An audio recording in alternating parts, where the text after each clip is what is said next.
Hello everybody, this is Stephen Brandt here. We will begin the webinar in about 1 or 2 minutes. Please stand by.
All right, well, hello, good day everyone. Welcome to the webinar. I hope that I'm very thankful that you all decided to join us. We have a pretty broad audience today, including some international participants. And I wanted to kind of set this up with a little bit of housekeeping. And first, if I can ask somebody to just raise their hand or shoot me a little something in the chat box, just so that I know that you all can hear me. This is the first webinar that we've done, so I just wanted to make sure that things are working well. So hopefully you can see my screen, the front slide of Real Talk webinar by Door.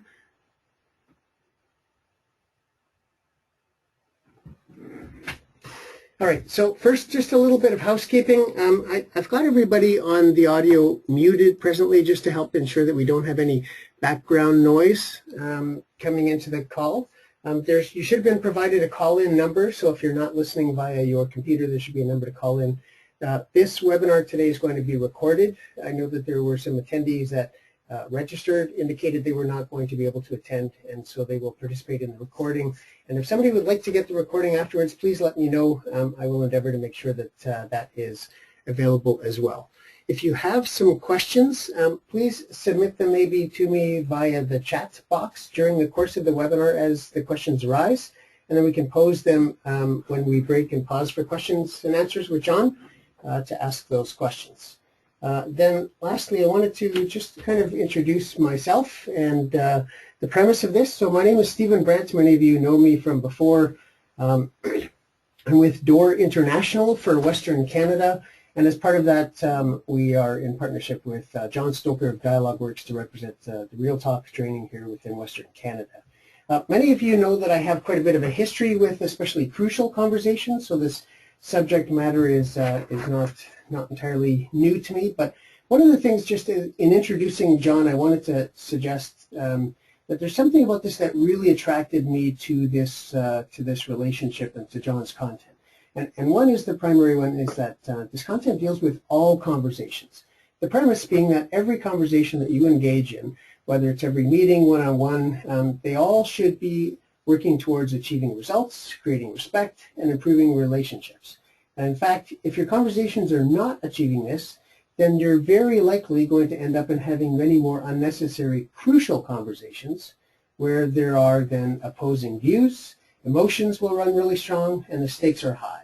And so we'd rather work on the prevention side than the cure for the ailment. And we would say that if results, respect, and relationships if any of those have a downward trajectory, you're likely engaging in some form of what John would call fake talk. In fact, for myself, I think authenticity was really one of the main reasons I was attracted to this. And I've seen, in myself, because I've been living crucial conversations for the last several years, where the language and the model can actually be manipulated. So, for example, somebody could say, somebody who's well-versed in crucial conversations and have experienced it could say, Stephen, let me add a little something to the pool of shared meaning here. And when that gets manipulated and it's being done for an agenda and for a purpose, then it's not really authentic. And it doesn't improve results, respect, or relationships. And in fact, it's really just what I would say is fake talk. So on that note, I am going to hand it over to my friend here, John Stoker, and turn it over to him and his screen. I'm going to work to make sure we get the audio switched over here right away. Bear with me a second. And we're going to unmute John so that John can carry on. Good day, John. Hello, Good day. John. How is everybody? I hope I'm here. Can you hear me? Okay.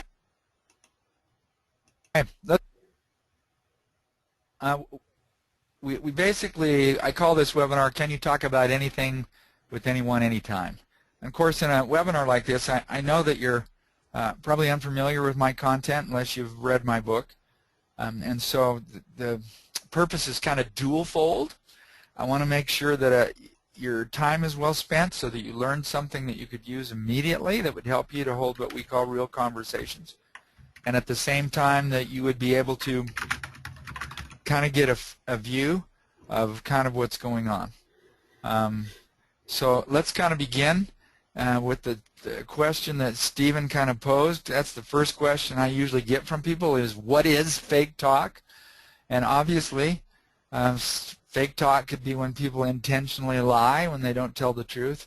But more often than not, found that, even myself, sometimes I'm just unintentionally vague or unclear by not saying, hey, I really need that today by 4. I just maybe said yesterday, gosh, I need that by tomorrow afternoon, and somebody thought it was meant 5 or 6 o'clock.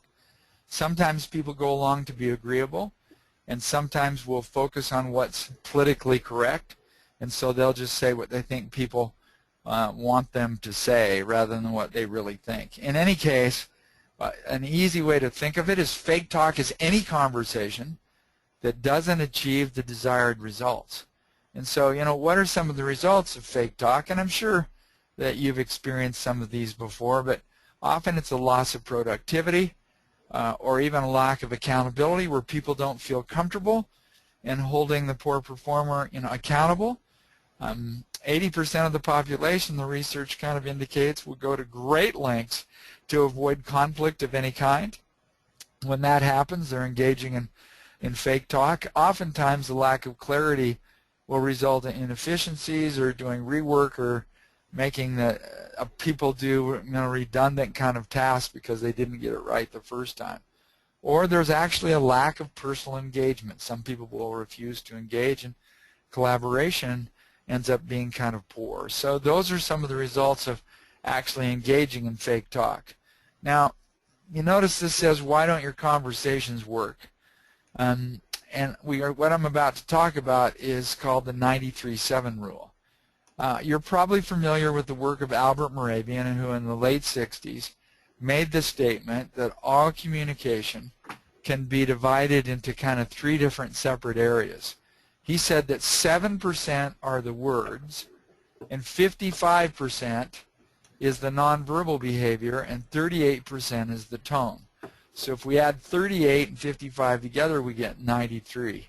So the 93-7 rule deals with the fact that the said part of a conversation would include words or kind of the process or the framework for holding the conversation.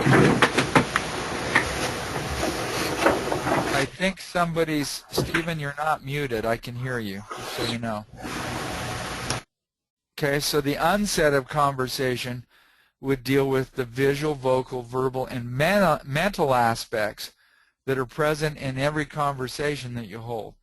Now, this little guy over here to the left is the Vitruvian Man, and it was drawn by Leonardo da Vinci centuries ago. But when I first saw it, I was surprised, and I thought, gosh, I wonder if Leonardo understood conversations. The box and the circle were actually part of the drawing, and he said that the circle represented art when considering the dimensions of the human body, whereas the square was representative of the science involved. When I looked at that, I thought, wow, he understood conversations as well. The square represents what's said, the words alone, but the circle represents the unsaid, the visual, vocal, verbal, and mental aspects present in every conversation. So if you want to understand what the 93% of the parts of the conversation would include, this is kind of what got me thinking. Maybe that's why so many of these conversation trainings don't work, is because they deal with the 7% of the conversation and they let the other 93% of the conversation slide.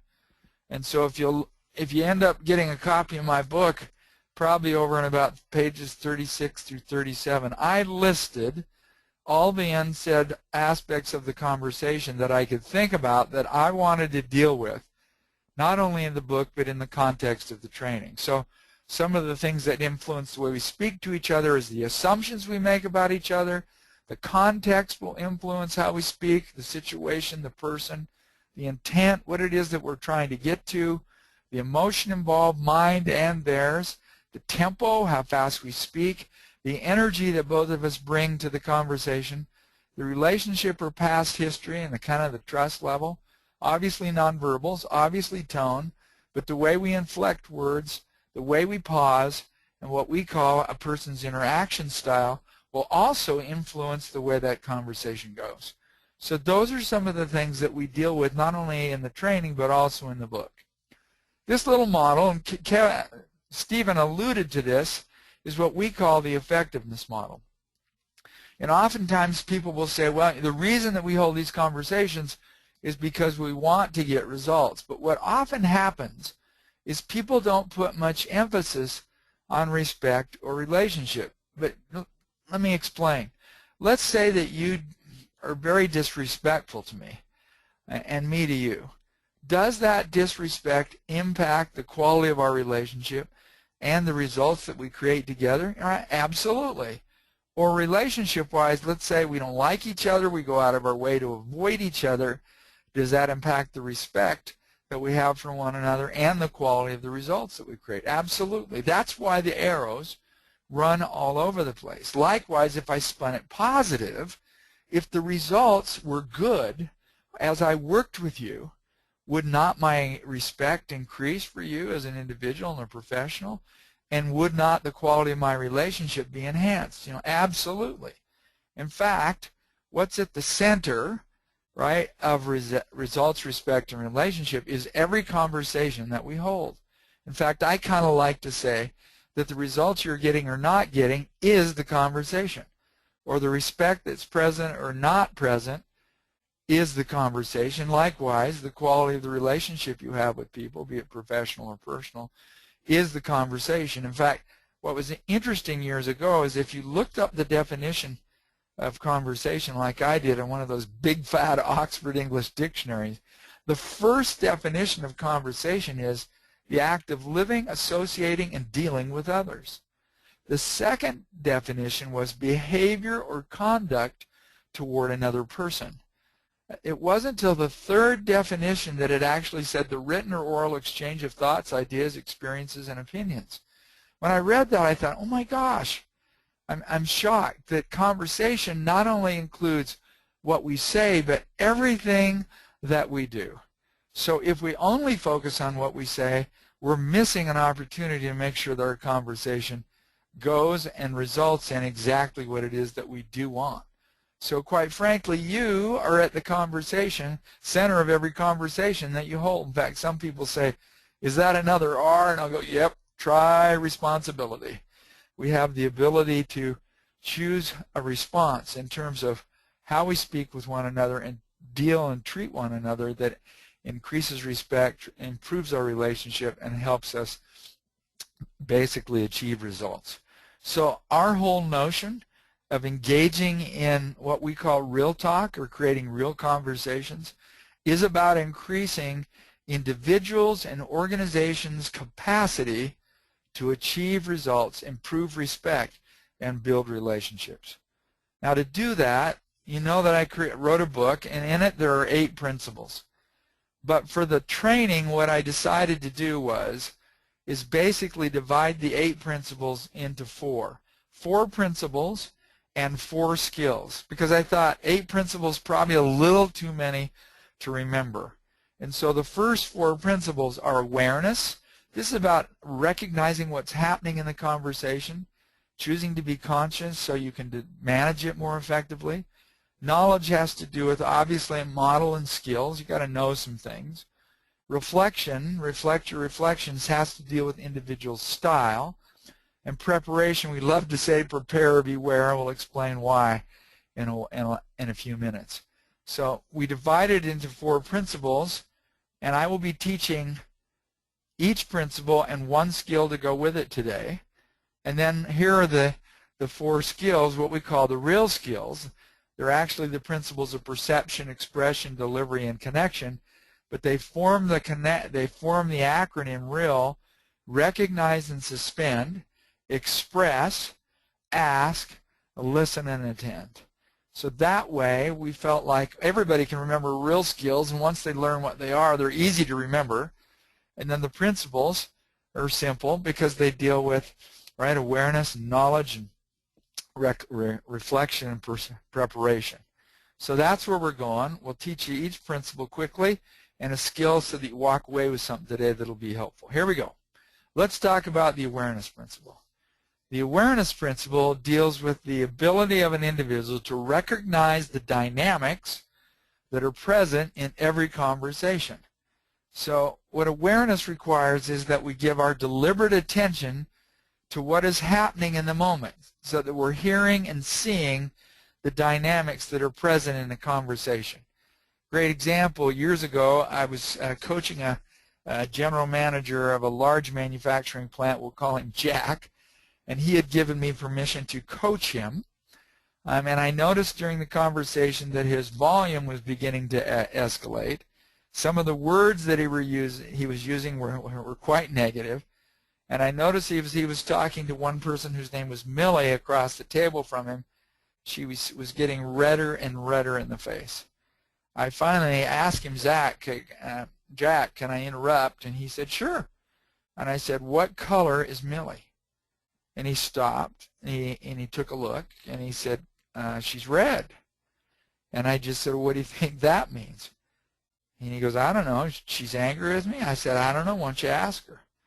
And he asked her, and she said, I've never been spoken to or treated in such a disrespectful way. And then we had to do a little damage control on the relationship and the respect after that. But the point is that Jack was a great guy. He just wasn't particularly aware at that point in time and didn't recognize what was happening in the conversation to the point that he could manage it. So it's important that we choose to be conscious. Now, to help people with that, we teach them this skill, and we usually start by saying, there's a line in every conversation that we hold. And you'll notice it says choice on the line. That represents the fact that we have a choice to go either above the line or below the line. And from the research we did, we found that when people go below the line, which you can see here, right, here and here, we found that the deeper a person goes below the line, the harder it is to basically get the conversation above the line. So we thought, all right, we ought to be able to teach people what we would call kind of conversational direction, or be able to help them recognize when a conversation has gone below the line as opposed to above the line. So if we take below the line first, these type of conversations are very reactive. They're often really about a person trying to defend themselves, and they're usually highly disrespectful. So I listed a couple behaviors over there, right? When people start denying, you did not say that, or deferring, whatever you say, or to criticize, I did what you told me. If you'd been more clear, maybe I could have given you what you wanted, or justified or blamed. Well, it's Bill's problem. He didn't give me what I needed, so I couldn't give you what you needed. Those are types of behaviors that people get involved in that are basically below the line kind of behaviors. What we note is that when people engage in these behaviors, the conversation usually goes to what we call dissolution. It breaks apart. It dissolves. It's kind of over. I mean, when people all shut down, right, and go to flight, the conversation has basically gone to dissolution. And then the challenge is you have to do something usually to repair respect and relationship before you can have the conversation. So conversations that are above the line are about acting. They're deliberate. People know that there are certain things you can do that basically lifts the conversation above the line. They're usually about discovery, and they're highly effective. It doesn't necessarily mean that we agree, but when I put resolution in there, you could agree to disagree. But still, what do?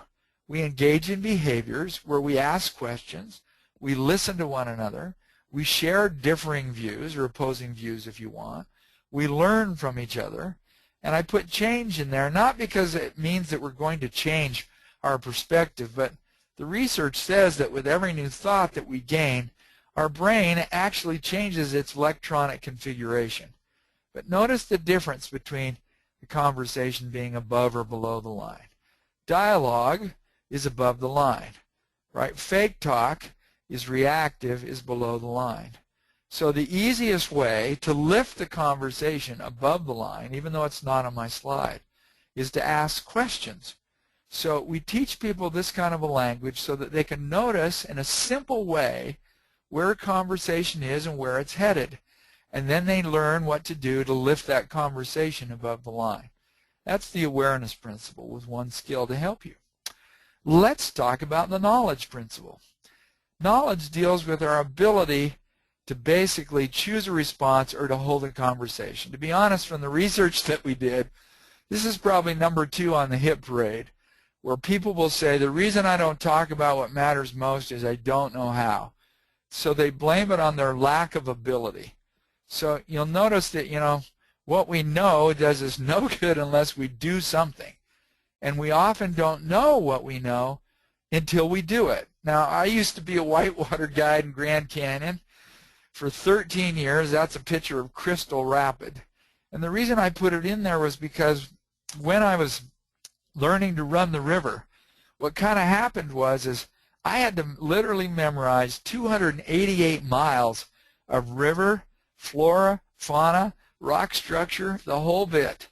And I took notes, I talked to guides, I drew pictures of rapids, and I thought I had it down. And then when the test came for me to finally demonstrate my proficiency, that I could actually run my own boat, when I got in the middle of the rapid, right, I couldn't see where the rocks were. I couldn't see where the current was going, and I didn't recognize the landmarks. And I just thought, isn't it interesting that having a knowledge of something is very different than actually doing something and finding out what we know. And so we know things, but until we do something, we really don't know what we know. And it's in the doing that we discover what we know. That's why I like to say, right, when you don't get the results that you really wanted, you either are not doing what you know, or what you are doing reflects what you don't know. And so the whole notion of the knowledge principles is, hey, let's learn the skills that will help you conduct any conversation effectively and the process for doing it. So here we go. Here are the real skills. REAL, like I said, is an acronym. The R stands for recognize and suspend. If we made that easy, it's just about being able to recognize what's going on in the conversation and suspend your thinking. Why? Because our thinking is what drives our behavior. You're familiar with the expression. Anytime you share your ideas or opinions or experience, right, you're expressing. Right now, I'm expressing. Asking is doing nothing more than seeking answers by asking questions. And finally, L stands for listen and attend. And I divided them because I think we listen with our ears, but attending is what we do with the rest of us. It's really about being present. It's attending a person with our eyes, with our body, with our thinking, right? Attending even to our own intuition, what's kind of going on with us. So those are the skills. You can use them in any order. In our training, what we do is we take a substantial amount of time for each skill and basically teach people a number of different, I guess what you'd call sub-skills in each of those areas. Also, we have a process for holding any difficult conversation. And the way this process came up with, and notice it's 4 steps: initiate, discover, connect, and build. We just got to thinking and thought, wow, if I recognize and suspend, if I'm open, I mix that with expression. If I'm open, I create a field of initiation. In initiation, we do two things. We focus the attention of our listener, and we share data and interpretation. If I recognize and suspend, and I'm open, and I ask questions, I create a field of discovery. And in discovery, we ask questions to confirm or to learn. If I continue to ask questions and I really listen and attend to a person, right, we create a field of connection where we connect with one another's ideas, what we agree on, what we disagree on. Right? We'll talk about what we do in connection in a moment. In building, that's where we listen and attend and express our ideas or our differing viewpoints to build perspective, to build understanding, to solve a problem, to make a decision. So in building, there's two things we do. We come up with a plan, and then we gain commitment to that plan. So in a simple sense, here's what we do. In initiate, we focus the attention, and I'll teach you how to do that today. We share facts and interpretation. We gain understanding, where we'll ask questions to confirm or to learn. All right? If I was to do that just for the fun of it, it might sound like this. Hey, Stephen, I want to talk about how you think the webinar went. Can we talk? And he might say, sure, what's up? And I might say, well, I noticed when we started, my slides wouldn't work. I'm thinking there's something about the program that you know, about this GoToWebinar thing that I didn't understand. You know, what do you think? You know, and I'm going to ask him a lot of questions. I might say, what do you think caused it? Or why do you think the slide paused? Or he goes, gosh, John, I don't know. I said, well, you know, I wanted it to go well. I mean, did you think it went well, even though we maybe had a glitch with my, you know, my advancer, my clicker, my pointer? He might say, sure, you know, and then I might connect by summarizing what I've heard. So it sounds like, Stephen, you think that it went well, even though we kind of had a glitch. I guess going forward, you know, I would expect that maybe we spend a little more time together to figure out how to advance these things. If we don't, then people may not think we know what we're doing, which may impact their view of our professionalism. Notice that's consequences. So what I'm basically doing in connecting is I'm kind of summarizing what the other person said, what I said, what's important to both of us, and then if I need to share expectations and consequences, I'll do that. And then we're going to move to establishing accountability. So, hey, Stephen, you said you wanted me to do another one of these next week. What do you think we ought to do to make sure we really understand the ins and outs of using this program? We discuss that and we come up with a plan, and then we gain commitment. We're going to ask each other to commit to what we've basically decided to do. So this is our model for holding any conversation. So when I do a webinar, I don't care if it's about change or coaching or conflict resolution or feedback, we teach people how to put the various aspects of those different topics in this framework of initiate, discover, connect, and build. What we really like about our model is it's simple, it's easy to remember. At any point in time, you know where to start, you know where you are in the conversation, and you know when you're finished. And we have a component here, you can see it says in build, to establish accountability. The reason that we're holding this tough or difficult conversation to begin with is so that we come up with a plan about changing behavior or process so we both know what we're going to do differently going forward to get different results. Okay, let's talk about the reflection principle, number 3 on the hit parade. The reflection principle basically deals with the fact that we are constantly reflecting mental, vocal, visual, and verbal messages to the person that we're speaking with. Now, back in the day, if you took communications in college, they said there were 3 channels of communication: vocal, visual, and verbal. And they never mentioned the mental. You know, and I got to thinking, why didn't they do that?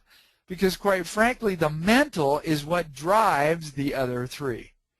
Well, people convey messages or speak to one another in a particular, what we call interaction style.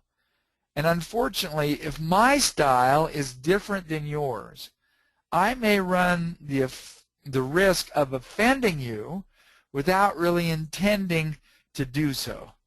So what we did is we took the verbs initiate, discover, connect, and build, and in this part of our training we turned them into nouns: initiator, discoverer, connector, and builder. And we talk about the mental, the visual, the vocal, and verbal aspects of these different styles, these interaction styles, so that people can start to recognize the style of the person that they're dealing with. And so if I just gave you a little bit of a kind of hint, right, initiators that make up about 12% of the population, they want results and action. Notice that's the mental part of their communication. They point or chop. That's what they do with their hands typically when they're speaking. Notice that's visual, right? Their vocal or tonal quality is they're usually blunt, forceful, or cold. They have no space limitation when it comes to proximity, which is a visual aspect, and they frequently will use words like results. The discoverer, which is your kind of analytical type, which makes up about 30% of the population, they like analysis, data, and precision. They basically will hold their body quite rigid, hardly any movement.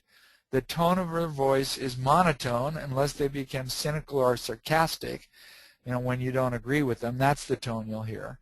They like some space, which is visual, usually 1 arm's length, and they'll use words like data or process or procedure or plan. Connectors, 39% of the population, are interested in relationships with people. Right? Their tone is quite minimal.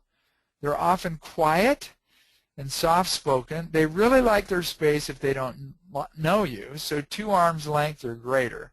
And they'll use words like team or group or helping one another work together and support. Those are the kind of the elements that help us to identify connectors. And finally, builders, these are the folks that like appreciation. They like recognition. They're quite expressive in the way they use their hands, arms when they're speaking. Their voice is often very expressive and animated. Proximity-wise, which is a visual, they often will touch you when speaking. And when they use words, they use metaphor or an analogy to describe something.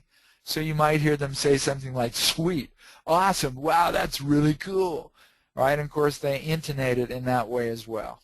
So in this part of the training, we teach people to notice what we call clusters of behavior that help us to identify the type of interaction style that a person actually is, with the intent being of recognizing what they are. And then we teach them to kind of reflect what the person is reflecting, or what to match their style to help them recognize that they're in a place that's safe.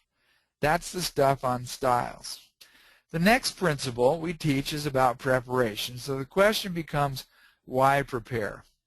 The reason we stress preparation for particularly difficult conversations is because there are 3 different parts of our brain that are involved in holding a conversation. The unconscious part of our brain is actually reactive protective. If I stood you in front of a class and took a swipe at your eyes, most of you would blink or pull your head back. That's the reactive protective part of your brain. The blinking and pulling your head back, or blocking my hand with a karate chop, is a reactive protective mechanism. This takes place without any conscious decision on your part of any kind. It just happens. The next part of our brain is what we refer to as the subconscious. It's protective, illogical. So let me explain. Let's say I've worked in corporate America for 15 years. And I've worked for a gentleman that's over 50. He's white-haired, and he never has much good to say. In fact, the only thing he ever says is criticism. His volume is often high. His word choice is often very negative. Right? Once I've experienced him, he may walk into the room and not say a thing. All of a sudden, I start to sweat, and I start to have feelings of anxiety. And why is that? Because my subconscious is saying, right, look out, here comes. It's assembled the pieces of the puzzle in my thinking in such a way that it's telling me I've got to protect myself. So then let's say I change jobs. And on the first day of my new job, the woman that interviewed me is not there. A white-haired 60-year-old gentleman walks in, and immediately I start to feel anxious, maybe afraid, and my brain starts saying things to me like, oh my gosh, what did we get into? Here we go again. Another bad situation. That's the subconscious that's trying to protect me based on the fact that it's assembled information from my past in such a way that it feels like it has to protect me. But it's illogical. Now here's the part of the brain that's most important. It's our conscious, right, which is basically taken in by the neocortex, visual cortex, frontal cortex. This is the logical, rational part of our brain. So quite frankly, I can talk myself out of the negative feelings for my older manager by just saying, wait a minute, do I have any past experience with this guy? No, I don't. Do I know for sure that this is going to be a bad experience? No, I don't. I know I'm feeling kind of anxious, but is there really a reason to feel that way? Do I know that this guy is my boss or not? No, I don't. So notice what I'm doing logically and rationally is I'm talking myself out of what the other two parts of my brain are trying to convince me that I need to do: react, protect, and even though it's illogical. So here's the deal. When we don't take the time to think through the conversation and the context, what we're doing is basically allowing 2/3 of our brain to run the conversation. That's why we go to fight or flight. It's just what our brain's going to do to help protect us.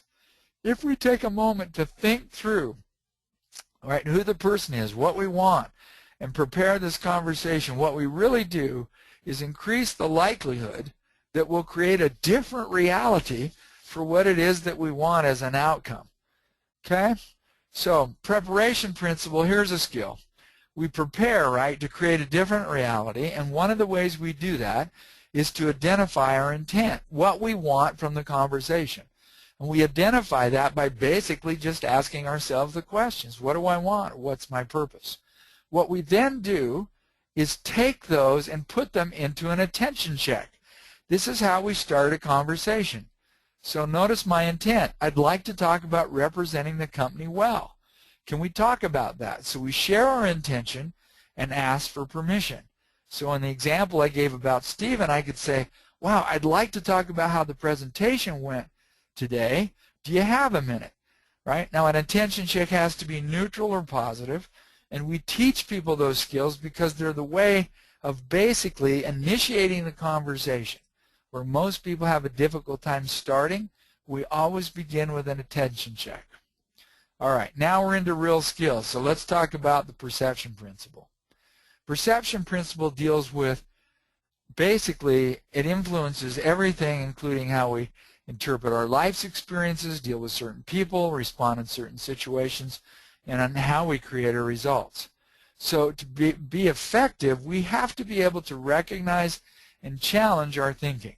So we teach people what we call this process of perception, which explains how we think. Let me go through it quickly. Right? You notice at the left here we have the data pool which says event.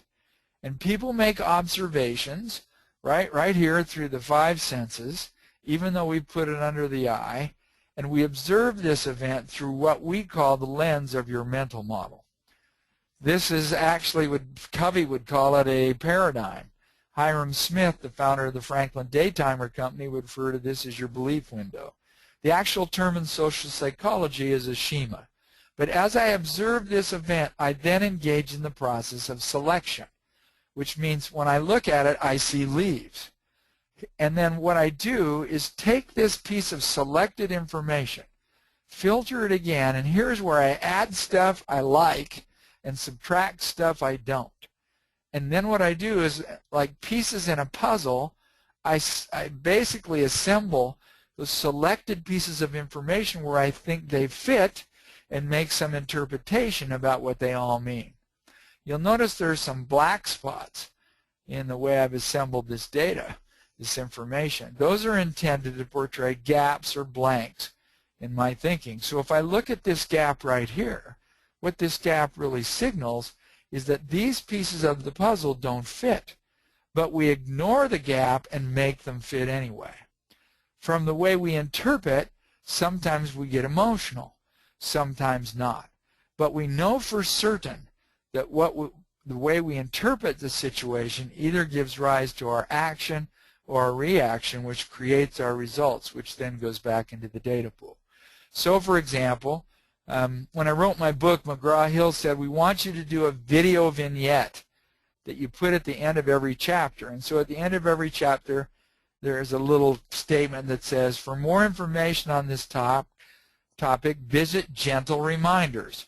So you could type in the reference, and it would take you to my website where there's kind of a 10 to 15-minute audio-visual presentation of me talking about a principle that's not mentioned in the book and telling a story that's not there.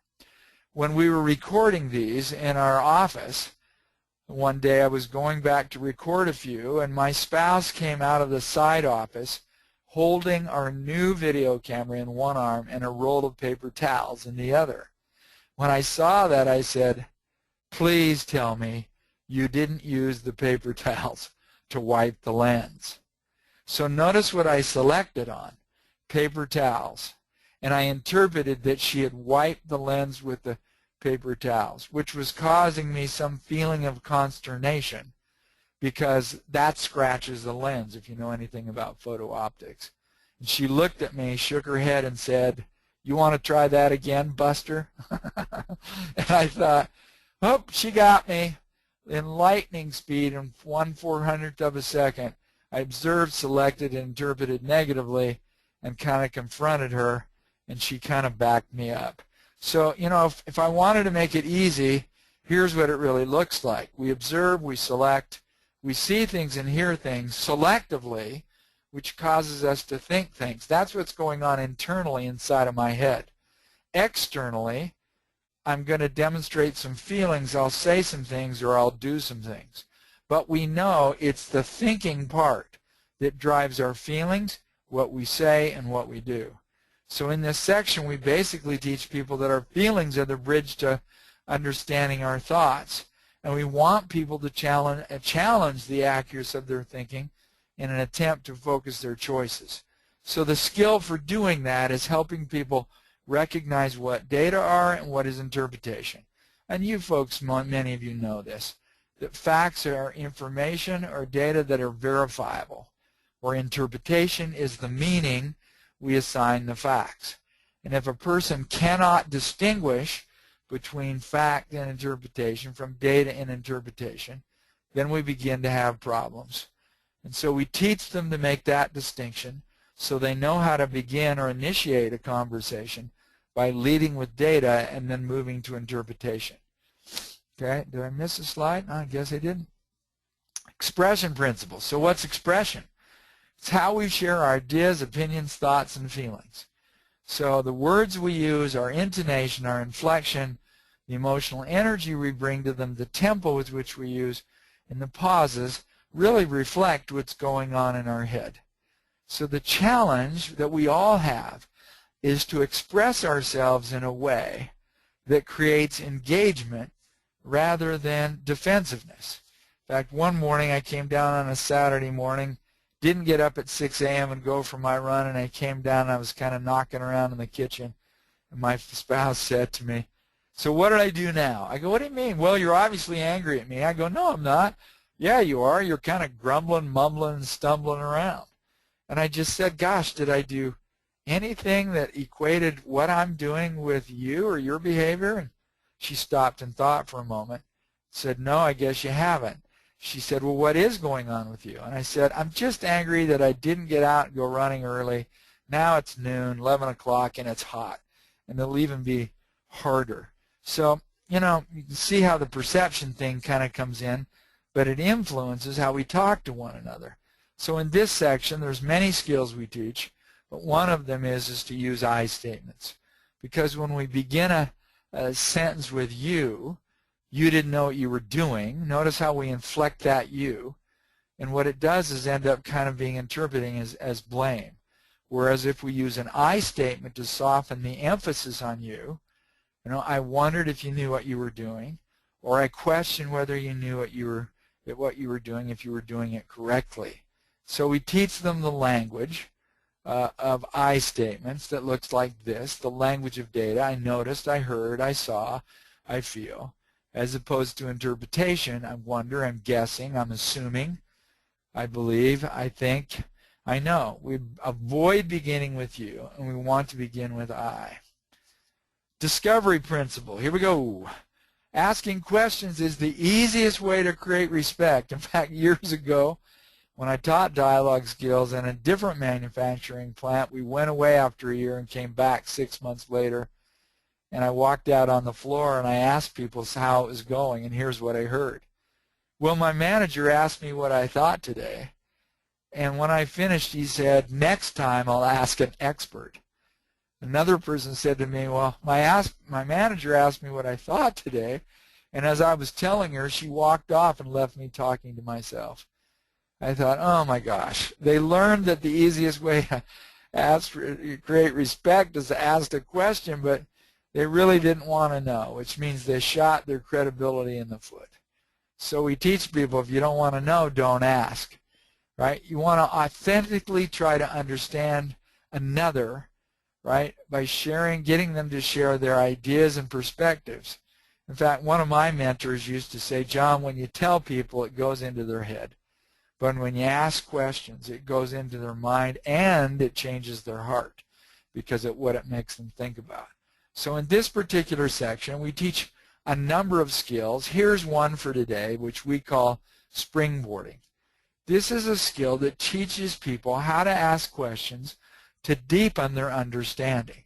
And the way that you do it is take something that they said and turn it into the next question. So for example, if somebody said, man, I didn't like your meeting today, well, on a springboard, I'm going to say, well, what is it you didn't like about it? Well, it was boring. Well, what did you mean by boring? Well, it went on for 2 hours. So do you think the 2 hours could have been made shorter? Absolutely. What would you have done to make it more efficient? So do you see what I'm doing? I'm basically taking something that a person said, and I'm making that the springboard for the next question that helps me go deeper. And we teach people to avoid why questions when it's possible, because why questions usually invite an excuse. You can see how I used what questions above, and we teach people how to do that. All right, let's talk about the connection principle. Remember, connection is about listening and attending. And what we do is we teach people to listen and attend, not only to listen to their words, but attend to what's going on with the rest of them. That's why we said we listen with our ears, but we attend with the rest of us.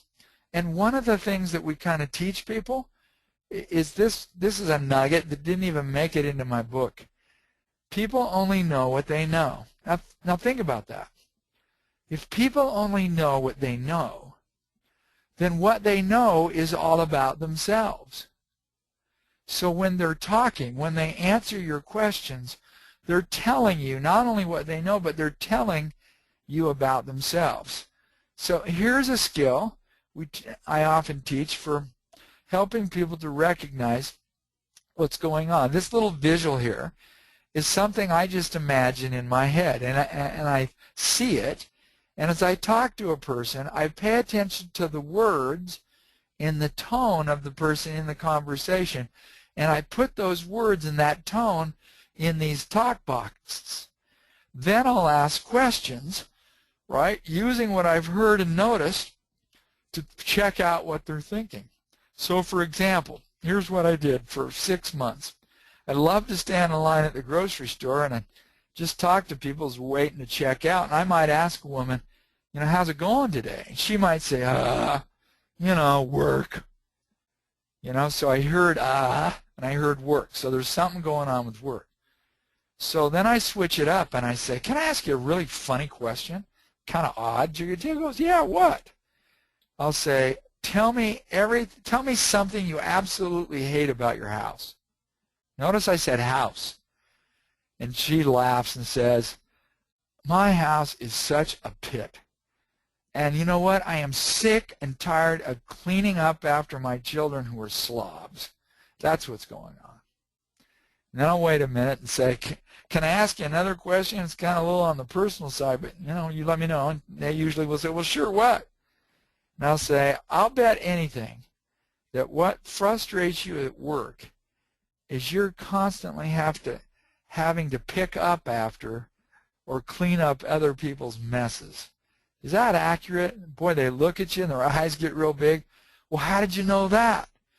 I knew that because when I asked about the house, they were telling me about themselves. And I practiced that for 6 months before I ever taught it to anybody. It's very, very interesting to recognize what people are really telling you in sometimes the most mundane of topics. So that's a connection skill. Hopefully you can use that today. So if we listen and attend to what's being said, and we teach people to look at what's not being said kind of as well.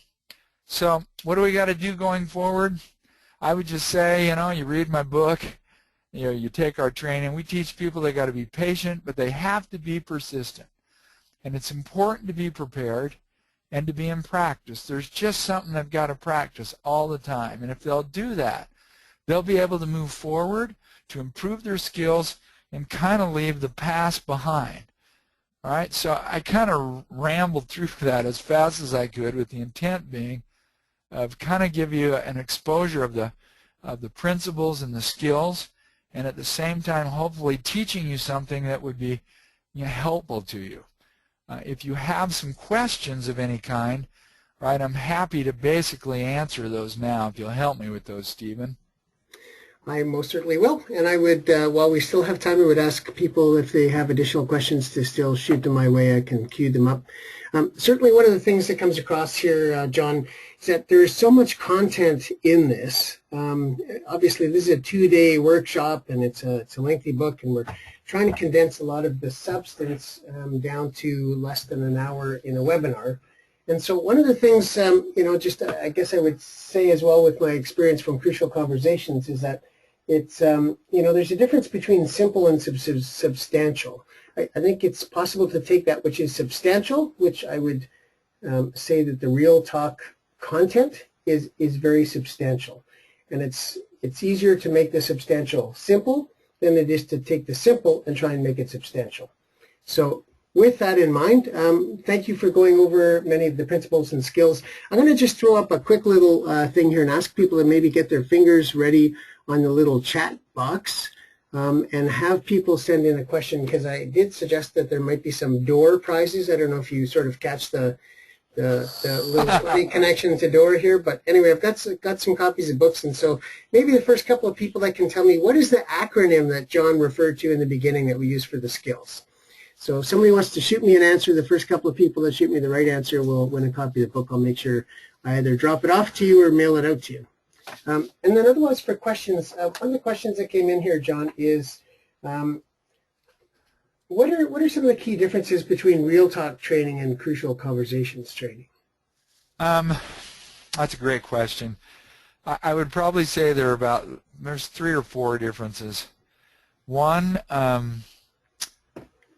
we really believe that our model is more complete. If you take the STATE model, which is share the facts, tell your story, and ask about other stories, that's really the model. The other TE stands for talk tentatively and encourage testing. So the first 3 are the how, and the last 2 are the what. So you notice what we're doing, we lay out a model which is about how do you initiate the conversation, how do you engage in discovery, which means you're learning from the person, how do you connect in terms of where you agree, where you disagree, what expectations are, and if you need to share consequences, you do that. But then you actually deliberately go to the building phase where you're going to basically talk about a change in behavior or results in such a way that will hold you accountable to get that. For me, that's one of the major differences. Another major difference is Crucial Conversation does something with stories, but they don't talk about mental models. They don't talk about how our mental models get in the way, and provide a number of skills for basically challenging our thinking in such a way that's helpful. A third difference would be they don't really do anything with listening. Their kind of approach to listening is about, well, listen for a lack of safety, and then if there is a lack of safety, use these inquiry skills. I think they call them the AMP skills, right? Ask, mirror, I can't remember, whatever. Prime and paraphrase. Prime and paraphrase, right? So there's really nothing about listening per se, and so in our listening section we teach people some skills about listening for data and interpretation. We teach them about listening for their own head speak and managing that. We teach people why people get defensive, and we have a model we call the EASE model they can read about in the book if they'd like, that teaches people why people become defensive and how to diffuse that defensiveness. So a listening section is there where it's not particularly in Crucial Conversations. And I think the last thing is they don't do anything with styles. And so I think understanding a person's style, being able to match that style is really a key to, helping us to connect and create rapport and increase personal engagement. So those, I guess, quickly would be 4 major differences between Crucial Conversations and Real Talk training. Excellent. Thank you very much, John. I know that that was something that I kind of experienced as well, is that when people are using the Crucial Conversations model and vocabulary, but if on one side there is, let's say, a lack of what in emotional intelligence we call empathy, you've got some skills and some processes to help people kind of overcome that. Another question that came in is, what do you have for mechanisms to sustain the training after the workshop and to keep on building skills? I appreciate you asking that one. That's that's a question people ask commonly. So we have 2 things. One, we have a mechanism that we call cues and do's. So let's say somebody takes the training in a company. They have the alternative of either we'll create a code for them so people can go do this, or they can just send us the first name, last name, and email of the person, and we put them in our system, and then push a button, and people get an email lesson from us once every 2 weeks for 24 weeks. So we call them cues and do's, and each one has kind of a principle, and then it lists some cues, some things they should look for that would help them recognize things we talked about in class. And the do's are a variety of assignments. They can almost create their own, but we give them some alternative assignments that they might want to practice that particular skill. So that's one thing that we do for folks. Another thing is we've got an app that should be done by the middle of December, where people will be able to download this to their tablet or to their smartphone or to their laptop, and they'll be able to go in and create a conversation and then save it. And let's say you had to hold a conversation with someone where you needed to give them feedback. You could pull that up and just say to them, hey, I've taken a few notes. I hope you don't mind me just kind of glancing at my notes from time to time as I hold this conversation with you, or not using it at all. But they could use the app to do that. And they'd be able to save those conversations, revise them as they needed to. But we just thought, with everything going so mobile, we ought to create something that people could use as a tool that would help them to learn and practice the skills that they learned in their training. So those are 2 things that we have right now as kind of a follow-up or a review mechanism that people can use. Excellent. Thank you very much, John. I want to be really cognizant of time and make sure that we commit to the time that we told people as we're coming to the top of the hour. A couple of things just to sort of complete.